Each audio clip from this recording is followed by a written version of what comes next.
6 years ago, the new abnormal proved the Strokes could still play like the Strokes. So, why does their new album sound like it was recorded by a group of people who met over Zoom 2 weeks ago? Maybe that's a little harsh.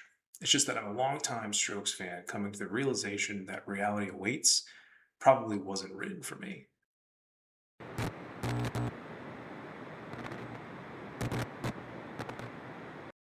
Reality Awaits breaks the cardinal sin of rock music.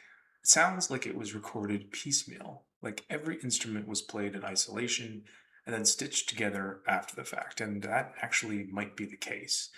There's no living quality to it at all. It's genuinely hard for me to imagine this being played live. And for a band whose entire mythology is built on chemistry, two guitars that are always weaving and dueling, and a rhythm section that locks in and grooves effortlessly with each other, that's not a small complaint. It's actually the whole complaint. The guitars are playing on islands instead of working together to weave the fabric of the songs. They're one dimensional, lacking their typical playful and bouncy character. The vocals are mostly hushed, and when they're not, they're severely auto tuned and mostly not in a good way. The expressive bursts of Casablanca's falsetto are hard to find, and the dry, cool wit that's carried this band through 20 years of rock idolatry isn't present here either. I say this as someone who loved The New Abnormal. That album was a full return to form after 7 years of near silence from the band. They understood themselves, touching on their own history while doing new things with the old techniques. It certainly wasn't perfect, but I felt that it was a wholehearted swing rooted in the garage rock DNA that made Is This It one of the best rock records ever recorded. Reality Awaits doesn't feel like that band at all. It's an obvious departure and, in my view, one without a clear purpose. My first reaction was that this is a tired, boring, lazy release that's just going through the motions. But sitting with it longer, I think there might be more heart here than that first reaction actually gives it credit for. The charitable read of this is that it's a real gamble and that it's just not executed particularly well. This band never wants to make the same thing twice, and you have to give them credit for that, even when that gamble fails. This isn't like anything else the Strokes have put out before. If you've got the patience for weird experimental choices to grow hooks into you over time, then this might be worth it. I'm not convinced that it's for me. Whether the Strokes have truly lost their fastball is unclear. What is clear is that they're definitely not trying to throw it on Reality Awaits. What keeps most of these songs down is constantly challenging production choices and strange excursions from the heart of the narrative and the purpose of the arrangements. There are numerous moments that just made me stop in awe at the peculiarity of what was happening in my ears. To boot, the drums and the vocals across this entire record are overall, frankly, pretty rough. It's like they weren't performed by practice experts of their craft that have been doing this for 20 some years. There are guitar licks and tones that I can get behind, but the performances feel isolated, slow, and uninspired throughout. This gave me the same gut reaction I had to Come Down Machine when it came out 13 years ago. Oh no, they're embarrassing themselves. That album ended up being less of a disaster than it seemed at first. The Strokes do know how to grow on you, and honestly, maybe this one will too. Right now, though, it's hard to imagine wanting to come back to more than two or three of these tracks. Track 1, Psycho Shit. It opens with a lonely guitar pulling tones from Brand New's Jesus Christ. Then there's slide guitar that washes in behind it. Julian whispers the opening vocals, and there's auto-tune present, and I don't think it's tastefully. A second guitar line spirals downward against the first one that's ascending, but it's slow and unchanging. There's no shifts in tempo, and there's no shift in tone to grab onto.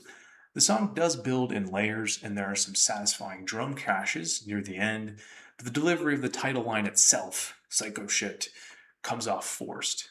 Less autotune, more diversified guitar lines, and a faster pace could have made this one land. Lyrically, there's no obvious message to me, but definitely some dark themes. Death, doom, sunken ships. The line, you'll kill your prey from your nest, from behind a desk. No honor. hits the caricature of the kind of bad, powerful man who looms large in our culture and politics right now. For that, it's okay. Track 2, Dine and Dash. This one starts with guitar and bass notes that read like they're being played by novices. A keyboard lays down long, melancholy ambient tones, and the vocals are delivered clumsily, almost like narration on an educational film. The opening guitar lick returns completely unchanged from what it was at second number one. There's another layer build happening here, but nothing individually stands out enough to latch on to. It comes off as lazy composition, and the drums repeat the same three sections without ever finding an interesting fill or groove. Narratively, it initially seems like a song about a stale relationship that won't quite end out of comfort or fear, but then the back half shifts into something angrier, or beating the truth out of someone, maybe even killing them, and it lands as a broader cultural critique. The line, "Nothing is off the table anymore, life isn't what they taught," is a genuinely easy line to relate to, and it makes this one okay. Track 3, Lonely in the Future.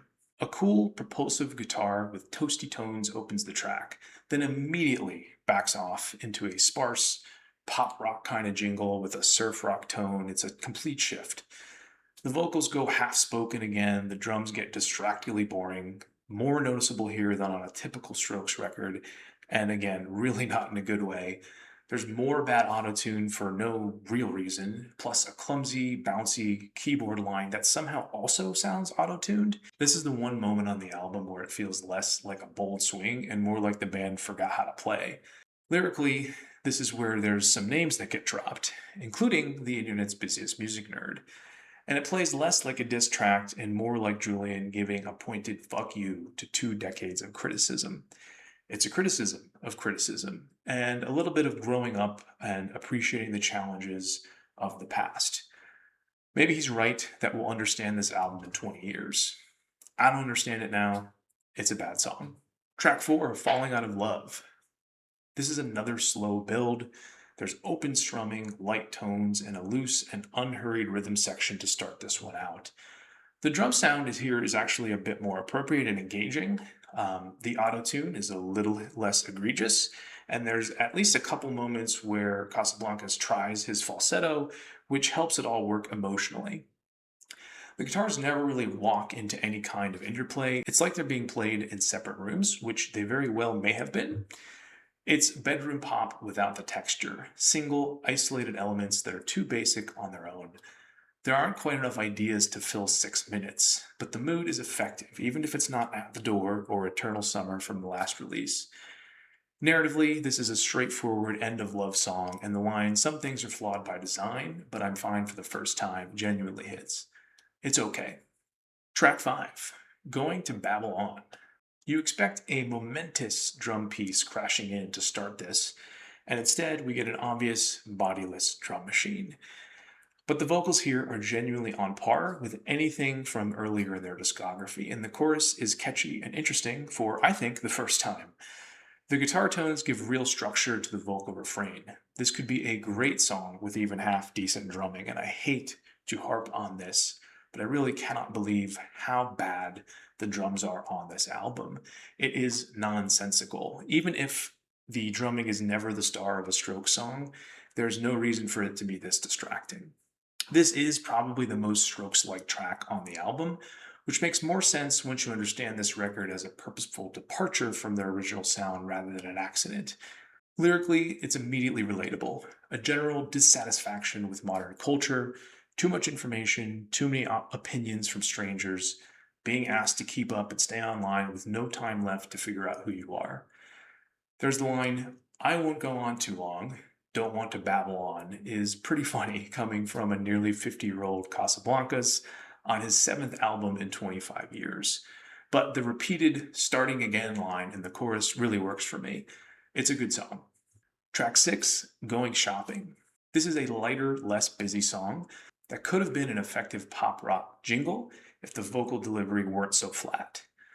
The guitars are muted, too soft and placid, and the drumming is uninteresting yet again. The final solo almost saves it, but it doesn't last long enough. It's buried behind boring rhythm guitar and half-hummed autotune. Narratively, this is the "I just want to disappear remote somewhere" song. Disengage from the noise, ignore the haters, but the actual lyrics get a little clumsy and weird, with talk about being a 7 foot zombie and then later a 7 foot starfish. And the pairing of throw out my phone with go shopping immediately afterwards doesn't quite land for me. It's just okay. Track 7, Liar's Remorse. This one starts like a tiptoeing horror trailer, vocals produced almost like a hip hop or Latin pop track. Guitars pluck around the vocals somewhat randomly, but it's less haphazard than it at first sounds. 90 seconds in, a cool rhythmic build starts to form from layered vocals and a spunky ascending guitar line, dropping away before building again into real tension. There's more drifting, people seemingly hitting instruments at random, and then the chorus build returns with a noisy industrial keyboard tone, and the horns swell in. That moment does get hampered a little bit by Julian saying harmonic minor over the top like some demon baby child, but the last 45 seconds are genuinely effective, catchy, and emotionally interesting. It is the best part of the album, but it is loaded into an oddball song whose last 7 seconds are literally an 8-bit video game track. Lyrically, this is about growing up and going through real stuff. The chorus is the best writing on the record. Don't want love because you don't want pain. You don't want pain because you don't have trust. You don't want trust because you don't want love. It's cyclical, but it is effective. The closing lines about a reservation dinner for two are endlessly relatable. It is the lone great song. Track 8, The Fruits of Conquest. A groovy Latin-inspired beat opens this one with the first decent percussion on the album, and it's because it's bongos instead of whatever beat-up kit has been used on the rest of this record. There's a cool kind of hip-rolling tempo, and for once, the vocals are here clean with no auto-tune, Julian layering himself, and very well. The delivery in the middle sells real frustration and angst. The rhythm guitar is a little boring, but there's a nice melody happening off to the side. It's just mixed a little too low. And then with 2 minutes left, the song turns a little atonal and haunting. That hip rolling rhythm dies, and Julian starts to repeat I'm a leech over and over again under creepy tones. It's honestly a frustrating listen, but there's a version of these last 2 tracks that definitely could grow on me. Lyrically, there's nothing narratively interesting here, mostly platitudes and stop phrases that are as lazy as the arrangement. It's okay, and it could have been good. Track 9, Tyrants of the Mellow Moon. The closing track has more atonal sounds and an easing in that drum track that sort of opens things up before the lead guitar breaks the spell with a genuinely cool Western-inspired lick that gallops and skips. The auto-tune comes back, and it's distractingly bad again, and the rhythm guitars go back to that boring, one-dimensional bedroom pop territory. The cowboy-style lead guitar is the highlight, but it is not doing enough on its own to carry the track. This is where the band starts to sound a little old and a little tired. Narratively, it's an album ender about endings, one last ride, doing your time, not being able to wait, though for what isn't totally clear.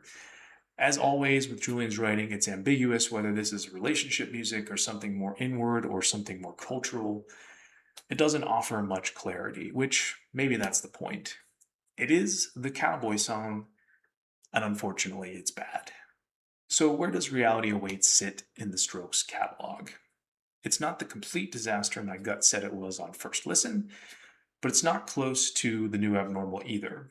This has the same shape as Come Down Machine, a record that announces itself as a letdown and then maybe slowly earns a second look. Is This It? Will always be the standard that nothing else touches. Room on Fire and First Impressions of Earth obviously sit comfortably above this. Angles, with its 2 all-timers and its admirable filler, is easily a more consistent listen than this one. Reality Awaits is a gamble that mostly doesn't pay off, but it's not a waste. If you've got the patience, there might be more here in a year than there is here today. Let me know what you thought of the album. The takes are all over the board, and there's no right answer.